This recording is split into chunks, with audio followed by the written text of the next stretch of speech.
नमस्कार साथियों। और आज के इस विशेष वीडियो में प्रकृति की गोद में आज हम स्वतंत्रता दिवस के कुछ जानकारियों के बारे में बात करने जा रहे हैं। आज के इस विशेष और शानदार वीडियो में हम ये जानने की कोशिश करेंगे कि 2047 का भारतवर्ष कैसा रहा और 2026 जो कि वर्तमान का डेवलपिंग नेचर का युग है, ये किस प्रकार का युग है। आप और हम किस प्रकार से इस युग को और बढ़ा सकते हैं। थोड़ा तुलनात्मक केस स्टडी होगा, तो मित्रों आप इसको देखने के बाद ये जान पाएंगे कि 2047 के बाद बदलता भारत कितना बदल चुका है और आज के परिवेश में इसके क्या लक्ष्य रहें और किस प्रकार से इसकी और आकांक्षाएं हैं और हम इसे किस प्रकार से पूरा कर सकते हैं। तो आइए स्टार्ट करते हैं बिना देरी के। कल 15 अगस्त 2026 रहा। बहुत ही अच्छे तरीके से यह आपका समारोह बीता और अन्य चीज़ें भी हुई। काफ़ी मनमोहक और खूबसूरत पल था, यादगार दिन था। मित्रों आज हम आपसे ये सवाल नहीं पूछने वाले कि आपको आज़ादी कब मिली है, बल्कि हम ये सवाल भी पूछना चाहते हैं कि जिस भारत ने 1947 में अपनी आज़ादी को प्राप्त किया, वो भारत आज के समय में कहाँ और किस स्थिति में पहुँच चुका है। तो एक तरफ 1947 का भारत था और दूसरी तरफ 2026 का आज़ाद भारत। एक तरफ सीमित संसाधन थे तो वहीं आज विकसित भारत के लक्ष्य को लेकर के बढ़ता हुआ भारत, और यहाँ पे दूसरी तरफ डिजिटल इंडिया और अन्य भी चीज़ों के साथ बढ़ता हुआ आगे भारत। आइए हम देखने की कोशिश करेंगे कि क्या सचमुच में भारत बदल चुका है या बदलने के कगार पर है। तो सबसे पहले सवाल 1947 की, जब हमारा भारत देश आज़ाद हुआ तो उस समय हमारे भारत की क्या वस्तु स्थिति रही थी। थोड़ा सा खुले वातावरण में इस समय वीडियो शूटिंग हो रही है, तो थोड़ा डिस्टर्बेंस आ जाए उसके लिए क्षमा प्रार्थी है, बट वीडियो आप पूरा देखें, आपको इन्फॉर्मेशन बहुत अच्छा रिलेवेंट लगेंगे। तो 1947 में जब हमारा देश 15 अगस्त को आज़ाद होता है तो उस समय हमारे देश में बहुत ढेर सारी चुनौतियां थी। इन चुनौतियों में अगर बात की जाए तो सबसे बड़ी चुनौती थी गरीबी को दूर करना, अशिक्षा को दूर करना, स्वास्थ्य संबंधी अन्य चीज़ों को, गतिविधियों को सही करना। और देश में सबसे बड़ी बात जो थी वह थी विभाजन की दौर को। तो इस विभाजन के दौर भी बहुत बड़े मात्रा में विस्थापन हो रहे थे और ये विभाजन हम भी नहीं चाहते थे और कोई भी नहीं चाहता था। उस समय देश का कोई नागरिक उसको नहीं चाहता था, लेकिन फिर भी हुआ। लेकिन आज देखा जाए तो आज़ादी के भारत में और उस समय में एक और समस्या सबसे बड़ी थी कि अब हम लोगों ने तो आज़ाद भारत को कर लिया, लेकिन अब इस भारत को बनाया कैसे जाए, तो ये उस समय लक्ष्य रहा। आइए सबसे बड़े पहलू पे बात करते हैं, शिक्षा पे, कि शिक्षा जो लिटरेसी रेट रहती है, साक्षरता दर रहती है, वो किस प्रकार से बढ़ी। तो साक्षरता दर की बात करते हैं। हमारा जब भारत आज़ाद हुआ तो उसके बाद 1951 की साक्षरता दर पे अगर हम लोग गौर करने की कोशिश करें तो उस समय केवल और केवल 18.33%, 18.33% महज लिटरेसी रेट थी, साक्षरता दर थी। यानी हम ये कह सकते हैं लगभग 100 लोगों में करीब करीब 18 लोग पढ़े लिखे लोग थे। लेकिन जब आज 2011 में जनगणना हुई, सेंसस हुई, अभी तो हमारी महान सरकार ने जनगणना के आंकड़े पेश नहीं करे क्योंकि अभी जनगणना चल रही है, होनी चाहिए थी 2021 में, लेकिन किन्हीं कारणों से नहीं हो पाया, बट अभी चल रही है। तो 2011 की जनगणना को अगर ध्यान में रख के देखा जाए तो हमारे जो ये आंकड़े हैं ना, ये भारत के आंकड़े इस समय अगर देखा जाए वर्तमान युग में तो ये आपका 74.04% तक बढ़ गया है, 74.04% तक। तो आपने यहाँ देखा कि साक्षरता दर में बढ़ोतरी तो अवश्य हुई है, बट ये जो इजाफा हुआ है, जिस प्रकार के इजाफे हम चाहते थे ना, उस प्रकार के इजाफे नहीं हो पाए थे। अभी भी हमारा जो ये भारत देश है ना, शिक्षा के मामले में साक्षरता दर तो भले से बढ़ गई है, बट लोगों में, युवाओं में स्किल की कमी, लोगों में, युवाओं में और भी अन्य चीज़ें, जो शिक्षा की गुणवत्तापूर्ण शिक्षा होनी चाहिए, उस चीज़ की अभी भी कमी है। तो इस मामले में भी भारत हमारा पीछे है। तो साक्षरता बढ़ना उपलब्धि है, लेकिन इस साक्षरता को गुणवत्तापूर्ण शिक्षा और स्किल्स को प्रदान करना भी हमारा और आपका ही दायित्व है। फिर बदलते हैं स्वास्थ्य के सेक्टर में। स्वास्थ्य में क्या आंकड़े आते हैं हमारे सामने। तो स्वास्थ्य अगर देखा जाए तो भारत का स्वास्थ्य अगर वर्ल्ड बैंक की डाटा है, आपका world bank gender data portal से लिया गया है, तो यहाँ पे 2023 में इन्होंने आंकड़ा पेश किया है। कुछ आंकड़े मैं लिख के भी रखा हूँ अपने पास। तो इन्होंने आंकड़ा दिया है 73.6 वर्ष, मतलब कि 73 वर्ष 6 महीने। ये लाइफ एक्सपेक्टेंसी 2023 के हिसाब से चल रही है। तो यानी अगर उस समय देखा जाए तो उस समय बहुत सी दिक्कतें हुआ करती थी। यानी अगर आज का परिवेश बदला है, तो आज के इस बदलते परिवेश में हम लोगों ने बहुत कुछ अचीव कर पाया है, और अचीव के कारण भी बहुत ढेर सारे रहे हैं। जैसे हम लोगों ने मेडिकल साइंस में भी बहुत अधिक इम्प्रूवमेंट किया है, जिससे इतनी अधिक जानें बच पाई हैं, और यहाँ पे स्वास्थ्य सेवाओं का विस्तार हुआ, टीकाकरण का विस्तार हुआ, यहाँ पे स्वच्छता में सुधार हुआ, चिकित्सा तकनीक का विकास हुआ, जिस कारण से हम लोगों ने ये अचीवमेंट प्राप्त कर पाया है। तो लेकिन स्वास्थ्य क्षेत्र में अभी भी हमारी यात्रा पूरी नहीं हुई है, क्योंकि स्वास्थ्य क्षेत्र में भी हर व्यक्ति को अच्छी और सुलभ स्वास्थ्य सेवाएं मिल पाए, ये अभी मुमकिन नहीं हो सका है, क्योंकि एक गरीब को सही ढंग की स्वास्थ्य सुविधाएं नहीं मिल पाती हैं, जिस कारण से अभी हमारा भारत पीछे इस समय दिखाई पड़ रहा है। फिर बात करते हैं कृषि की। तो कृषि एक ऐसा सेक्टर है, एग्रीकल्चरल सेक्टर है, प्राइमरी सेक्टर में आता है, प्राथमिक क्षेत्र में आता है। ये भारत क्षेत्र में, भारत के अगर देखा जाए क्षेत्रों में, तो फूड शॉर्टेज से लेके फूड सिक्योरिटी तक की अचीवमेंट हम लोगों ने धीमे धीमे प्राप्त की है, बट अभी भी इस मामले में हमको और भी प्राप्त करना है। 1950 से 51 में भारत का कुल फूड ग्रेन प्रोडक्शन लगभग 50.8 मिलियन टन था। 50.8 मिलियन टन का इतना उत्पादन हमारा भारत देश उस समय कर पा रहा था। फिर इसके बाद ग्रीन रिवॉल्यूशन होता है, सिंचाई के अन्य साधन भी आते हैं, जिससे हमारा भारत देश जो है सशक्त होता है और फूड शॉर्टेज की कुछ चीज़ों को कम कर पाता है, और इसमें हमारा भारत सशक्त होता दिखाई पड़ता है। लेकिन आज हमारे भारत की कृषि व्यवस्था बहुत बड़े पैमाने पर उत्पादन करती है, लेकिन अभी भी चुनौती जो है वो ज़्यादा उत्पादन की नहीं है, बल्कि हमें चुनौती इस चीज़ की है कि हम जो उत्पादन कर रहे हैं वो हमारा सस्टेनेबल तरीके से नहीं हो पा रहा है। सस्टेनेबल एग्रीकल्चर को हमें प्रमोट करना है, ताकि सस्टेनेबल डेवलपमेंट की अवधारणा आप लोगों ने इकोनॉमिक्स के अंदर पढ़ी होगी। नहीं पढ़े होंगे तो एक बार सर्च करेंगे इसे आप, तो सस्टेनेबल डेवलपमेंट का मिल जाएगा। इस पे भी काफ़ी बार स्टूडेंट्स को बताया जा चुका है अपने लेक्चर के दौरान, क्लास के इकोनॉमिक्स सीरीज में। तो ये सबसे बड़ी चुनौती है। फिर आइए बात करते हैं उद्योग के क्षेत्रों में, इंडस्ट्री के लेवल में क्या इसमें डेवलपमेंट हुआ, विकास हुआ। देखिए, जब बात करें इंडस्ट्री लेवल का ना, तो भारत जब आज़ाद हुआ था ना, तो इंडस्ट्री लेवल का उतना ग्रोथ था ही नहीं। इसके पीछे रीज़न है, क्योंकि रीज़न सबसे बड़ा नंबर 1 पे जो समझ में आता है, वो ये था कि हमारा देश में जो औद्योगिक आधारित विकास था ना, उसका बेस ही बहुत कमज़ोर था। आधार नाम का कोई चीज़ था ही नहीं वहाँ पे, जिस कारण से औद्योगिक विकास संभव नहीं हो पाया। लेकिन फिर धीमे-धीमे औद्योगिक विकास को संभव किया गया। तो आज हमारे देश में, भारत में उन्नति हो रही है, और हमने ऑटोमोबाइल, फार्मास्यूटिकल और IT sector, electronic sector, infrastructure, तो और भी अन्य चीज़ें जो सर्विस सेक्टर के अंतर्गत इंडस्ट्रियलिस्ट में आती हैं, उन सब क्षेत्रों में हमने विकास किया, अभूतपूर्व विकास किया। और इन सब से वर्ल्ड बैंक की रिपोर्ट कहती है कि 2024 में भारत का जीडीपी लगभग 3.91 ट्रिलियन डॉलर का था। 3.91 ट्रिलियन डॉलर का, केवल इंडस्ट्री लेवल से। तो देश बदला है, जाहिर से बदला है, लेकिन अभी भी भारत एक लक्ष्य को प्राप्त नहीं कर पाया है, और वो लक्ष्य ये है कि क्या आर्थिक विकास का लाभ हर एक व्यक्ति को मिल पा रहा है? तो जी नहीं, ऐसा बात नहीं है।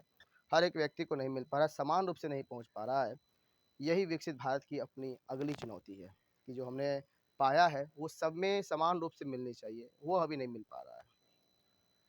तो ये सब चुनौतियों के साथ साथ अगर देखा जाए, तो जब इतनी सी चीज़ें बढ़ोतरी हो रही हैं, तो इसके साथ साथ हमारे देश की जनसंख्या, पॉपुलेशन भी इंक्रीज हुई है।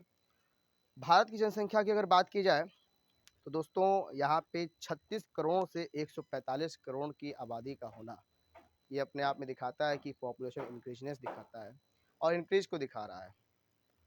इस बढ़ी हुई जब आज़ादी के दौर में 1951 के समय में अगर देखा जाए, तो यह आपका 36 करोड़ लगभग आंकड़ा था, और यह आंकड़ा धीमे धीमे 1951 के बाद से अब धीमे धीमे ये 145 करोड़ तक लगभग आंकड़ा पहुंच चुका है।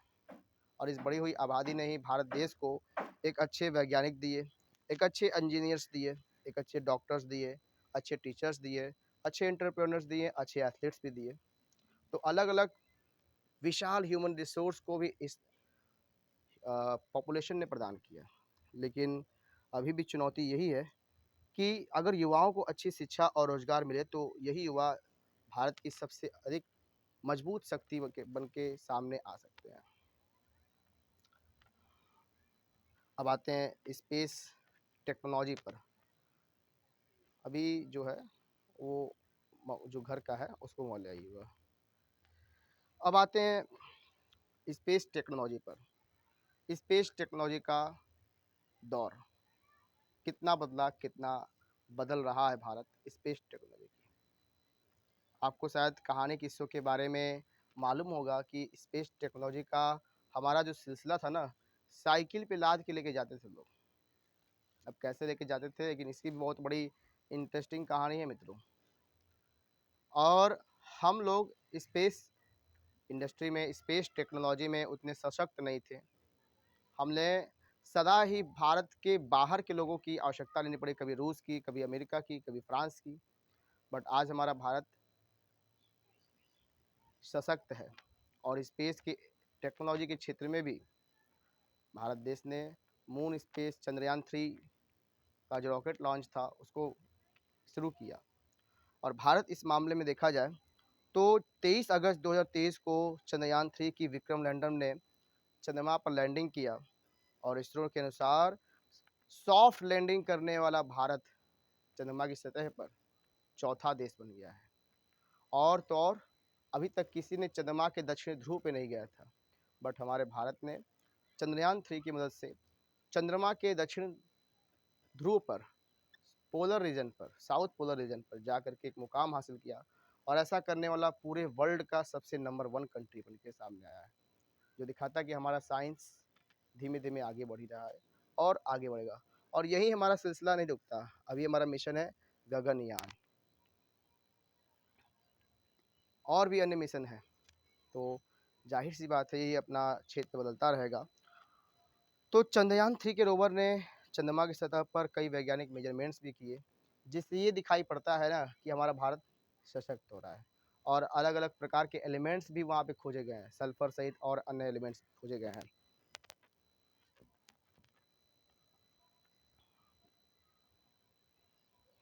थोड़ा-सा आपको डिस्टर्बेंस हुआ होगा, कोई बात नहीं, अभी बढ़ते हैं आगे। तो 1947 में इस दौर की शुरुआत हुई और अब धीमे-धीमे भारत 2026 में उन मुकाम पे खड़ा है। और अगर सही चीज़ें इंडिया को मिलती रहीं, इंडिया की साइंटिस्ट को मिलती रहीं, तो फिर यह मुकाम देश को और आगे ले जाएगा और इस सेक्टर में, स्पेस टेक्नोलॉजी के सेक्टर में, स्पेस इंडस्ट्री के सेक्टर में और बड़े-बड़े अचीवमेंट को प्राप्त करेगा। तो 2023 में चंद्रमा के दक्षिण क्षेत्र तक पहुंच हुई और यह भारत की साइंटिफिक जर्नी का एक शानदार उदाहरण है। मित्रों, कैश से लेकर डिजिटल पेमेंट तक की सुविधा भी। अब अगली बात जो आती है वो आती है कैश से डिजिटल पेमेंट की सुविधा। कभी उस दौर में किसी ने परिकल्पना भी नहीं किया था, हाइपोथेसिस भी नहीं किया था कि हम डिजिटल पेमेंट के माध्यम से भी मनी ट्रांजैक्शन को ईज़ी कर सकते हैं, आसान कर सकते हैं। क्योंकि किसी को उसमें अंदेशा ही नहीं था कि डिजिटल पेमेंट नाम का कोई चीज़ भी भारत में हो सकता है। मगर हम लोगों ने किया, भारत ने किया। और अब देखा जाए तो 1947 में डिजिटल पेमेंट की कल्पना नहीं थी, लेकिन भारत में यूपीआई के ज़रिए कुछ सेकंड में पेमेंट बहुत बड़े पैमाने पर भी किया जाता है। एनपीसीआई की रिपोर्ट है। एनपीसीआई की रिपोर्ट कहती है कि मई 2026 में यूपीआई पर लगभग 23.20 बिलियन ट्रांजैक्शन हुआ। 23.20 बिलियन ट्रांजैक्शन हुआ मई 2026 में, जिनका कुल मूल्य लगभग 29.90 लाख रुपए थे, लाख करोड़ रुपए थे। इतने बड़े आंकड़े हैं, डेटास हैं जो आपके लिए कलेक्ट करके आया गया है। बहुत समय लगा इन आंकड़ों को अलग-अलग जगह से जुटाने में, एकजुट करने में, कलेक्ट करने के, ताकि मैं आपको अच्छी तरीके से और इन सब डेटास को बता सकूं कि किस प्रकार से क्या उपलब्धियां रहीं, क्या उपलब्धियां नहीं रहीं। यानी आज चाय की दुकान से लेकर बड़े बिजनेस तक लोग मोबाइल से पेमेंट कर सकते हैं। यह सिर्फ टेक्नोलॉजी का बदलाव नहीं है, बल्कि रोज़मर्रा के जीवन में टेक्नोलॉजी का प्रवेश हो गया है। ठीक है? तो भारत इसमें भी क्रांति कर रहा है। अब बात करते हैं इंफॉर्मेशन रिवॉल्यूशन की। एक समय था, सूचना प्रौद्योगिकी के नाम पर भारत के पास कुछ भी नहीं था, और आज सूचना प्रौद्योगिकी, इंफॉर्मेशन टेक्नोलॉजी के बारे में भारत के पास असीम शक्ति हो गई है, असीम ऊर्जा हो गई है। और आज हमारे पास स्मार्टफ़ोन है, इंटरनेट है, सैटेलाइट है और भी अनेक ऑनलाइन प्लेटफ़ॉर्म हैं, जिनसे जुड़कर हम अनेक सूचनाओं को कलेक्ट कर सकते हैं, सूचनाओं को जान सकते हैं। आज एक विद्यार्थी एक छोटे शहर में बैठकर भी दुनिया के किसी यूनिवर्सिटी के बुक्स को पढ़ सकता है, और इसके साथ-साथ वह अपनी ऑनलाइन कोर्स को परचेज़ कर सकता है। ये दिखाता है बदलते भारत के परिवेश की स्थिति को। एजुकेशन का मामला हो, चाहे किसी और इंडस्ट्री लेवल का मामला हो, ये भारत की अपने बदलते तस्वीर की कहानी का व्यक्त करती है। सच में अभूतपूर्व टेक्नोलॉजी का प्रवेश रोज़मर्रा के जीवन में हो रहा है। यानी आज अब केवल किताबों और क्लासरूम तक ज्ञान सीमित नहीं है, और यह आपका दिनों-दिन बढ़ते चला जा रहा है। आइए बात करते हैं भारत के शहरों की। तब भारत कैसा था और अब भारत कैसा है? 1947 का जो शहरें थे, कच्चे थे, सुनियोजित नहीं थे, लेकिन आज भारत की बदलती तस्वीर बयां कर रही है। आज हमारे यहाँ metro cities, metro rail, modern business district, expressway, modern airports, ये सब चीज़ें डेवलप हो रही हैं। बदलते भारत की बदलती कहानी। ये सब अन्य सुविधाएं हैं जो हमारे आज के बदलते परिवेश में दिखाई पड़ रही है। लेकिन अर्बन डेवलपमेंट में, शहरीकरण के विकास में अभी भी कुछ चुनौतियां हैं, जैसे ट्रैफिक का लगना, पॉल्यूशन का होना, प्रदूषण का होना, और साथ-साथ वेस्ट मैनेजमेंट करना सही हो पाना, वाटर मैनेजमेंट का सही नहीं हो पाना। ये सब समस्याएं हैं मित्रों, जो अभी भी भारत के शहरों से गायब नहीं हो पाई हैं। ये भारत की चुनौतियां हैं, और इसलिए हमें केवल अब बड़े शहर नहीं बनाने, बल्कि बेहतर शहर बनाने हैं, जिसमें इन सब चीज़ों समस्याओं का समाधान हो सके। तो आखिर अब बात करते हैं 1947 वर्सेस 2026, कौन जीता कौन हारा। भाई देखो, कोई न जीता न कोई हारा। समय की बात है, जब हम आज़ाद हुए तो हमारे पास में उतनी नॉलेज, उतनी पावर, एक तो अंग्रेज़ों ने हमारे लिए कुछ छोड़ा नहीं था, हमारे पास था भी नहीं। तो हम उस परिवेश में अपंग के समान हो चुके थे। लेकिन इस बदलती परिवेश में, बदलते सशक्त भारत में, इन सब चीज़ों का कहानी, किस्से बदलते हैं, और अब ये भारत देश विकसित राह की ओर जा रहा है। तो आज शिक्षा के माहौल में हो, चाहे अर्थव्यवस्था के माहौल में हो, आबादी के मामले में हो, लाइफ एक्सपेक्टेंसी के मामले में हो, स्पेस टेक्नोलॉजी के मामले में हो, डिजिटल पेमेंट के मामले में हो, तो तस्वीर साफ है कि भारत ने बहुत लंबा सफ़र तय किया है, लेकिन विकसित भारत की मंजिल अभी बाकी है। तो दोस्तों, विकास की जो कहानी है वो सिर्फ सरकारों की नहीं है। विकास की कहानी जो है वो केवल सरकारों की नहीं है, बल्कि ये हर उस नागरिक की कहानी है जो भारत देश के अंदर रहते हैं। यहाँ करोड़ों भारतीयों की कहानी है। किसी किसान ने खेत में मेहनत की, किसी मजदूर ने निर्माण किया, किसी शिक्षक ने बच्चों को पढ़ाया, किसी वैज्ञानिक ने प्रयोगशाला में काम किया, और किसी सैनिक ने सीमा पर देश की रक्षा करने के काम किया, और किसी एंटरप्रेन्योर ने बिजनेस बनाया, और किसी विद्यार्थी ने अपने सपने के लिए मेहनत की। यही लोग भारत बनाते हैं। यानी भारत केवल सरकारों के आने और जाने से नहीं बनता, बल्कि भारत कैसे बनता है, तो भारत के लोग हैं जो भारत को संपन्न बनाते हैं। और मुझे लगता है कि इसलिए भारत की जो संविधान की प्रस्तावना है, प्रीएम्बल ऑफ द कॉन्स्टिट्यूशन है, उसमें सबसे पहले वर्ड लिख गया है कि हम भारत के लोग, we the people of India. इस देश में अगर सबसे बड़ा शक्तिशाली कोई है, तो वो हम भारत के लोग हैं।